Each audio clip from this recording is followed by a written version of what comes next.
इस वीडियो में हम समझेंगे कि पेरोल में मानव संपदा के अंतर्गत पेरोल है, उसमें हम ऑनलाइन अटेंडेंस कैसे भरें, यह हम इस वीडियो में समझेंगे। सारे जितने भी डाउट्स हैं वो इसमें हम क्लियर करने की कोशिश करेंगे।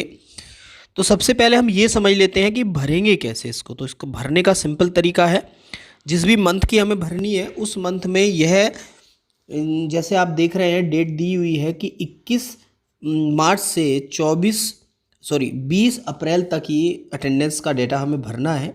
यदि किसी ने छुट्टी 21 CCL ली हुई है, मैटरनिटी ली हुई है, 21 से पहले ली हुई है, तो इसमें आप देखोगे कि हमें इस वाले मंथ में 21 से 20 तक की ही डिटेल भरनी है, पहले और बाद वाली डिटेल नहीं भरनी है। ऐसा क्यों है, मैं आपको रीज़न बता देता हूँ कि जैसे हम यहाँ देखेंगे, यहाँ जाएंगे तो यहाँ हम समझते हैं कि कैसे। तो जैसे ही हम फ्रॉम लीव में जाएंगे तो यहाँ फ्रॉम लीव में हम देखते हैं, तो यहाँ से आप देखोगे नीचे, यहाँ से हम मंथ चेंज करते हैं। जैसे ही हमने यहाँ मंथ चेंज किया है तो यहाँ मंथ आ गया है हमारा मार्च, और मार्च में आप देखोगे कि यहाँ 21 से पहले सारी डेट डिसेबल है, कोई सी भी डेट यहाँ नहीं दिख रही, आप भर ही नहीं सकते। तो यहाँ केवल आप 21 से भर सकते हो। और अप्रैल में मैं आपको आगे भी दिखाना चाहूँगा। अप्रैल में आप यहाँ से देखोगे अब नीचे, यानी कि ये तो फ्रॉम डेट, यानी कि जो आप भरोगे आप यहाँ भर सकते हो, यानी कि 20 के बाद किसी भी डेट को आप नहीं भर सकते, क्योंकि यहाँ सारी डेट डिसेबल हुई हैं। केवल 21 मार्च से 20 अप्रैल तक की डेट ही आपको दिख रही है जो अनेबल है, बाकी सब डिसेबल हैं। तो यदि इससे पहले और बाद भी आपकी छुट्टी चल रही है तो हम इसी जो ड्यूरेशन है, जो डेट्स हैं, इन्हीं के बीच की हम डेट भरेंगे। यदि किसी के 90 दिन की छुट्टी भी है तो उसमें से हम जितने दिन इसमें बैठते हैं, 31 डेज बैठते हैं, तो वो ही हम इसमें फिल करेंगे। आप समझेंगे कैसे, अभी हम देखते हैं। तो एक तो ये समस्या का समाधान आपको हो ही गया है।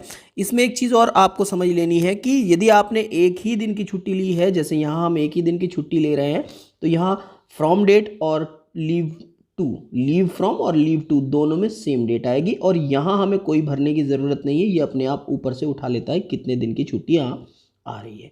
इसके बाद ये तो हमें पता ही है कि रीज़न ऑफ लीव, तो कैजुअल लीव हमने यहाँ भर दिया है, हमारा कैजुअल है, चाइल्ड है, मैटरनिटी है, जो भी है यहाँ से हम सेलेक्ट कर लेते हैं।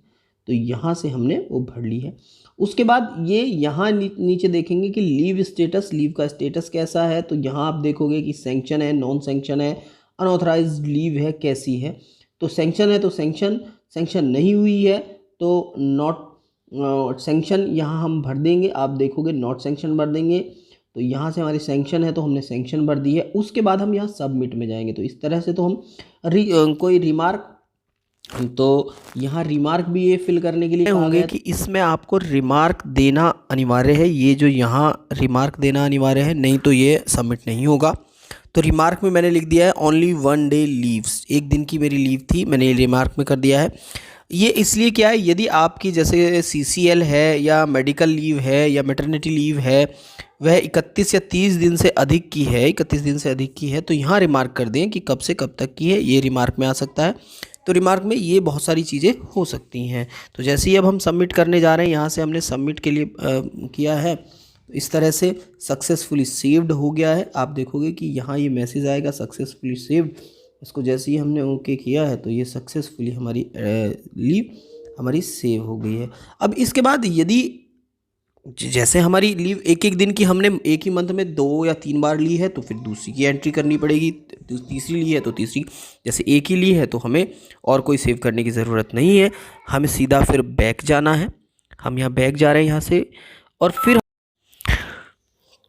यहाँ से हमने देखा है कि हमने जैसे अटेंडेंस फिल कर दी है पूजा मैडम की।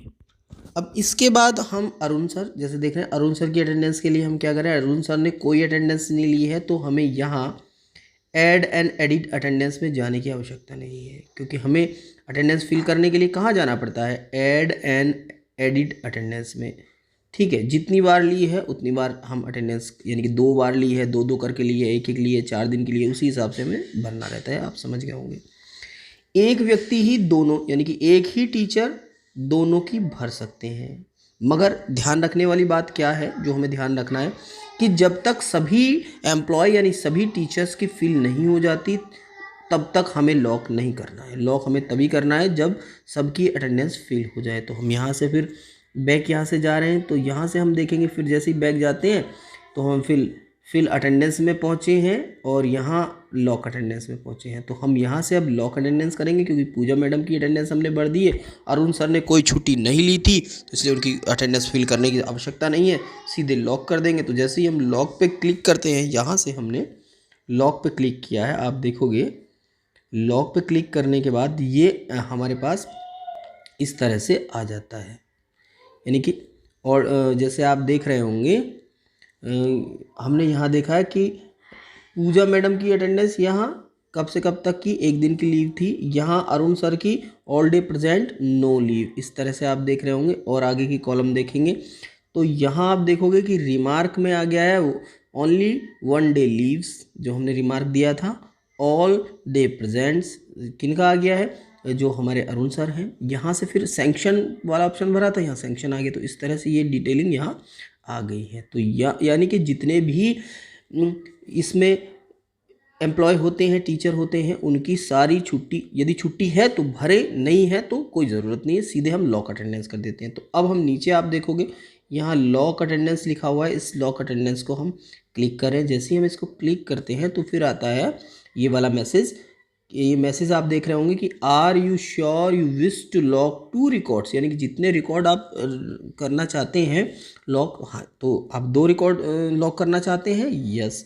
तो हम यहाँ से यस क्लिक करते हैं। जैसे ही हम यस क्लिक करते हैं तो यहाँ आता है कि सक्सेसफुली लॉग्ड 2 रिकॉर्ड्स, यानी कि 2 रिकॉर्ड सक्सेसफुली लॉक कर दिए गए हैं। तो फिर हम इसको ओके करते हैं। जैसे ही हम ओके करते हैं तो फिर इस तरह से हमारे पास ये एंट्री आ जाती है। तो अब आप देखोगे यदि आपने सक्सेसफुली लॉक कर दिया है तो यहाँ नीचे लॉक का ऑप्शन शो नहीं होगा, यानी कि यदि आपने अटेंडेंस लॉक कर दी है तो यहाँ लॉक वाला ऑप्शन, वो रेड ऑप्शन नहीं आएगा, लॉक हो चुकी है।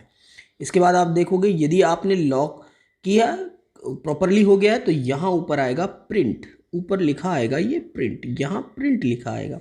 तो आप देखोगे कि जैसे ही आप इस प्रिंट को क्लिक करोगे तो हमने यहाँ पे प्रिंट को क्लिक किया है, तो इस तरह से ये फाइनल प्रिंट हमारे पास आ गया है। आप देखोगे इस तरह से ये फाइनल प्रिंट हमें आ गया है। जिन्होंने, अभी यहाँ एक बात और ध्यान रखने की है कि जो लॉक करते हैं, जो भी लॉक करेंगे उनका नाम यहाँ आएगा, यानी कि इन दोनों एम्प्लॉय में से कोई भी कर सकता है। जो टेक्निकली स्ट्रांग है सब अपने अलग अलग फिल करें, अटेंडेंस अच्छी बात है, क्योंकि यदि एक जगह बैठ के कर रहे हैं तो कोई भी कर सकता है, ठीक है। उसके बाद हमने क्या देखा है कि जो लॉक करेगा उसका नाम और डेजिग्नेशन यहाँ आएगा, जिस डेट में करेगा वो डेट यहाँ आएगी। आप समझ गए होंगे, इस तरह से आप समझ गए होंगे किस तरह से हमें लॉक करना है अटेंडेंस। और इसमें ये आप समझ गए होंगे कि एक ही टीचर सबकी लॉक कर सकता है, यानी कि लॉक तभी करनी है जब सबकी अटेंडेंस फिल हो जाए। और वैसे तो सबको सेपरेट भरनी है, यदि किसी से नहीं भरी जा रही है तो कोई दूसरा भी फिल कर सकता है, मगर कोशिश हमें खुद से ही करनी चाहिए, क्योंकि ये तभी आप टेक्निकली थोड़े स्ट्रांग होंगे, क्योंकि ये अपनी आईडी से खोल के इसको भर सकते हैं और सही से तभी भर पाएंगे, क्योंकि आप अटेंडेंस सीट में भी तो खुद ही भरते होंगे। तो इस तरह से आपने देखा है कि ये इस तरह से हम भरेंगे इसमें।